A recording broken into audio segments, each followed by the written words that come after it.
você que está em casa nos assistindo, que acompanha a nossa programação e a nossa coluna dominical. Antes de começar a nossa conversa, eu gostaria de pedir para você que ainda não é inscrito em nosso canal, que se inscreva, compartilhe a nossa programação, dê um like, acione o sino e receba semanalmente a nossa programação. O nosso canal tem em sua grade 3 programas. O História Atual, que vai ao ar às quartas-feiras, às 18 horas. A coluna Minha Opinião, aos domingos, também às 18 horas. E o programa Resenha do Cangaço, às sextas-feiras, quinzenalmente. São 3 os programas que fazem parte da nossa grade. Você se inscrevendo e compartilhando, você estará ajudando a desenvolver o trabalho que a gente faz. Você pode opinar, você pode dar sugestões, você pode participar do nosso programa. Faça a sua observação, dê suas sugestões e dê a sua contribuição para que a gente possa crescer mais. Essa semana, 2 assuntos me chamaram a atenção. O primeiro foi a aprovação pelo Senado do nome do terrivelmente evangélico e ex-ministro da Justiça do governo Bolsonaro, o André Mendonça, para o STF. E o segundo assunto que me chamou a atenção foi a declaração do também ex-ministro-chefe da Secretaria de Governo de Bolsonaro, o general Santos Cruz, sobre o seu ex-chefe. Com relação à indicação de André Mendonça para o STF, isso não deveria causar espanto por nós, pela sociedade. Foi ele, como poderia ter sido qualquer outro. É uma prerrogativa do presidente da República ele indicar o nome para o Supremo Tribunal Federal. Isso ocorre em outros países. Nos Estados Unidos, por exemplo, também é uma prerrogativa do presidente, que, por sinal, o Brasil reproduziu o modelo de escolha dos norte-americanos. Outro aspecto é verificar o seguinte: nem sempre se indica para o STF aquele jurista, aquele constitucionalista, aquela pessoa mais preparada, com vasta experiência na advocacia, muito menos aquele profissional com um currículo Lattes invejável ou com vasta publicação Qualis 1, muito menos um poliglota. Nada disso. O indicado, ele pode ser terrivelmente evangélico ou terrivelmente católico, só não sei se seria um terrivelmente muçulmano ou um terrivelmente ateu. Não sei se entraria. Mas, em todo caso, não importa o quão terrível seja o candidato.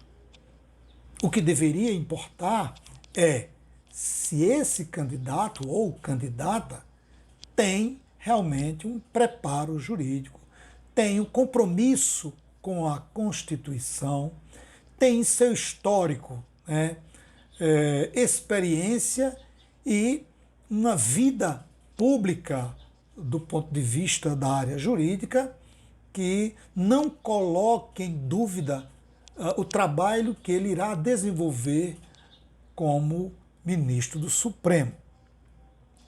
Não importa qual a sua origem, não importa quais as suas crenças, ou não deveria importar, né? Mas, no caso de André, o que deixou, o que gerou, o que causou tanta polêmica foi o próprio presidente da República afirmar de forma categórica que indicaria um ministro terrivelmente evangélico. Então isso causou um espanto, não só no meio jurídico, na classe política, como na sociedade em geral. Mas vale lembrar que a ocupação do STF, que a indicação de um ministro para o Supremo passa por interesses de corporações, dos grupos econômicos, setores da sociedade com poder de influência. Afinal de contas, se trata de um espaço de decisão, onde todos gostariam de ocupar ou de ter alguém que representasse os seus interesses.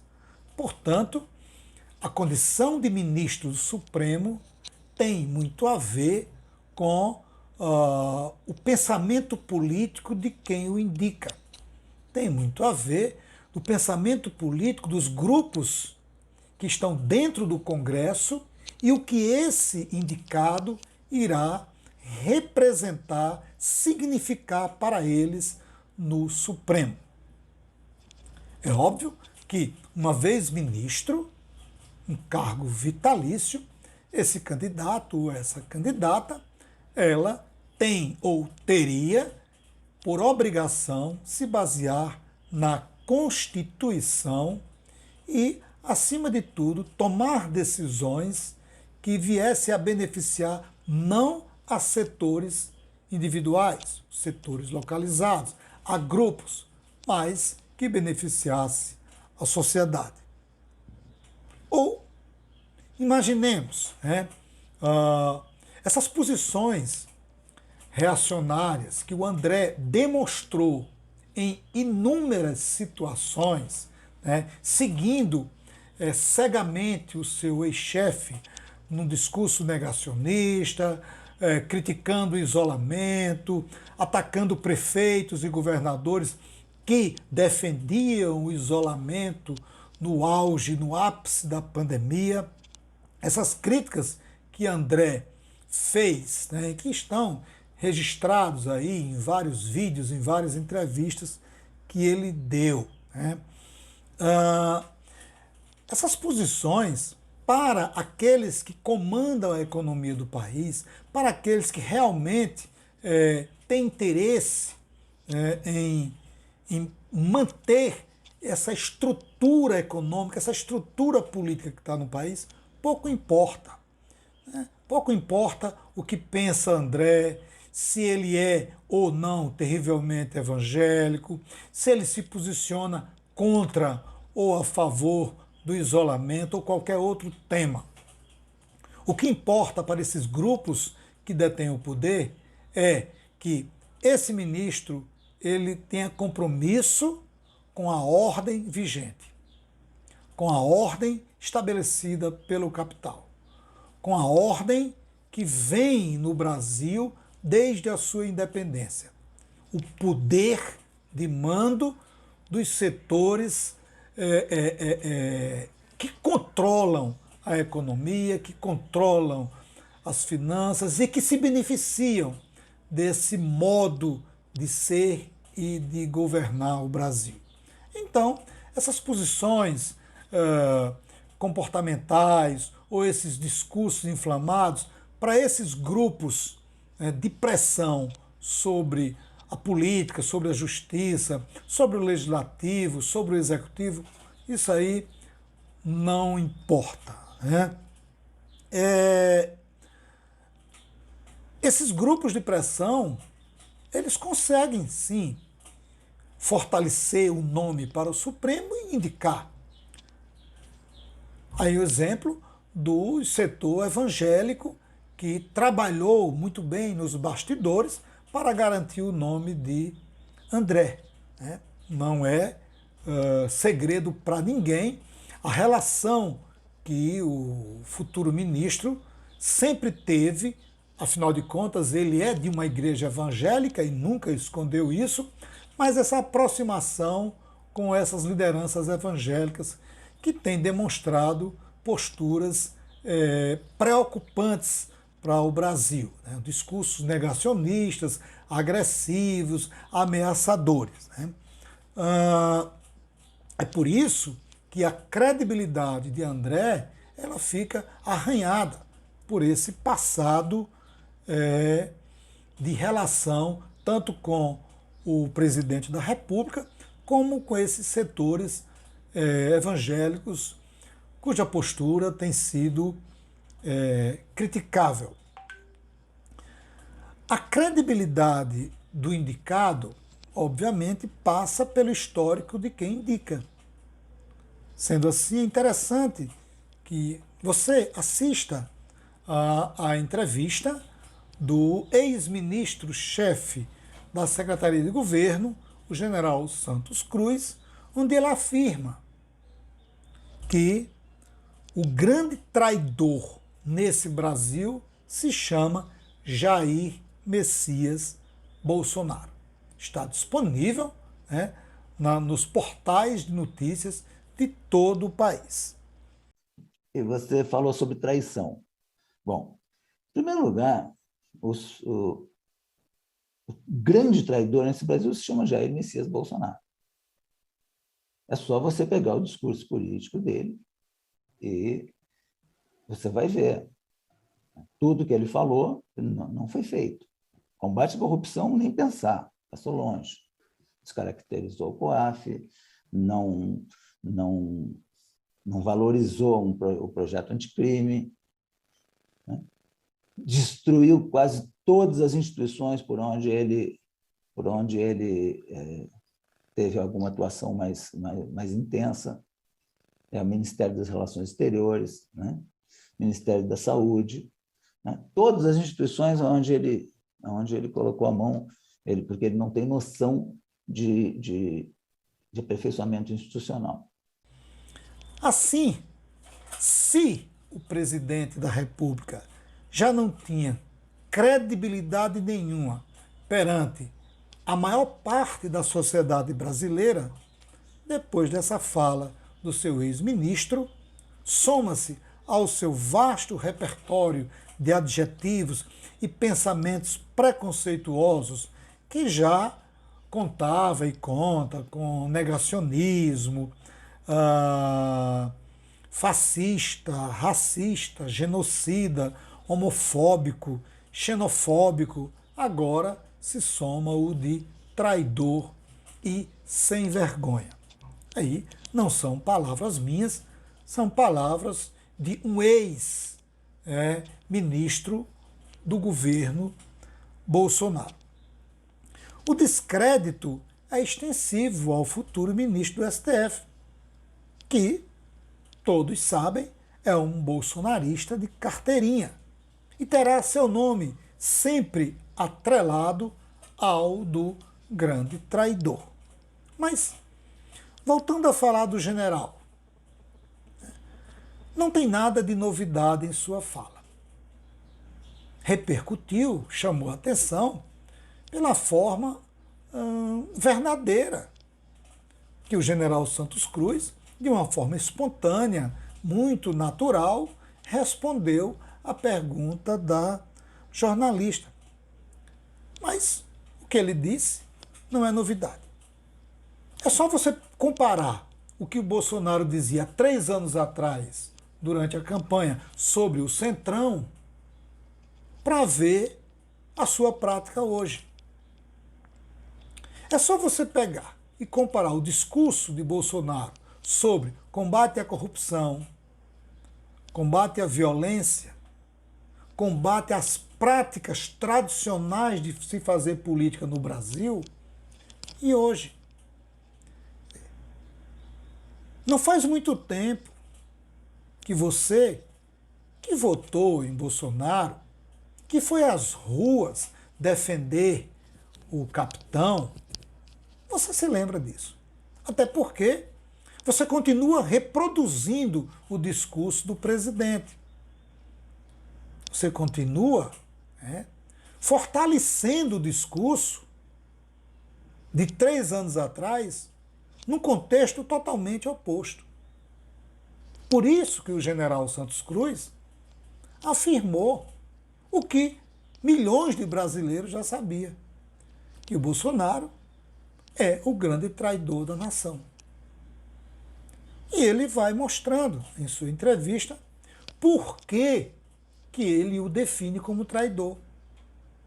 As suas práticas, as suas ações, as suas decisões, que contrariavam e que continuam contrariando o seu discurso antes de assumir a presidência.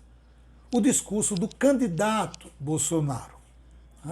Então, é fácil identificar na fala do general Santos Cruz que não há nenhuma novidade.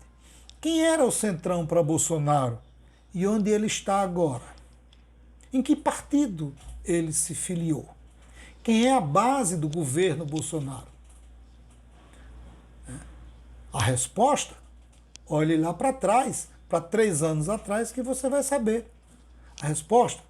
Exatamente aquele grupo político mais atacado por Bolsonaro. Isso, obviamente, tirando a esquerda, ou tirando os partidos ditos progressistas. Tirando esses, que todos são comunistas na concepção do presidente, o centrão era o que ele mais atacava. General, o senhor não sabia que seu ex-chefe era assim? Moro também não sabia que o ex-chefe dele era assim? Você vai querer convencer que agora é um democrata? Defensor da liberdade e que faz oposição às propostas e às pautas do governo Bolsonaro? O seu discurso hoje, general Santos Cruz, é um discurso que se contrapõe a Bolsonaro? Quais as propostas que o senhor tem e que Moro tem que contrariam as propostas de Bolsonaro quando era candidato e o que ele está fazendo agora? O que virá de diferente que Bolsonaro está fazendo? Ou será que isso é apenas um discurso para deslegitimar Bolsonaro e legitimar Moro como candidato? Moro e Bolsonaro defendem a mesma pauta, têm os mesmos princípios, joga no mesmo time. Não existe diferença entre Jair Messias Bolsonaro e Sérgio Moro. E o general Santos Cruz sabe disso. Sabe disso porque foi ministro do governo de Bolsonaro quando Sérgio Moro também era ministro do governo. Quanto a André, vai aqui uma dica. Você tem um emprego vitalício agora. Fará parte de um pequeno grupo social cheio de benesses, cheio de privilégios e muito poder. Nem mesmo quem o colocou lá poderá tirá-lo. Nem o traidor, nem o pastor. Ao sentar na cadeira de ministro do Supremo, o senhor não dependerá mais do traidor nem do pastor. O senhor terá à sua frente a Constituição para reger e para orientar os seus passos. Não precisa ser grato a eles a vida inteira. Afinal de contas, quem lhe arranjou esse emprego traiu a nação, traiu os seus, que não tinham certeza de que fossem tão seus assim. Portanto, quem com traição fere, com traição poderá ser ferido. Você que me assistiu e que me assiste, participe.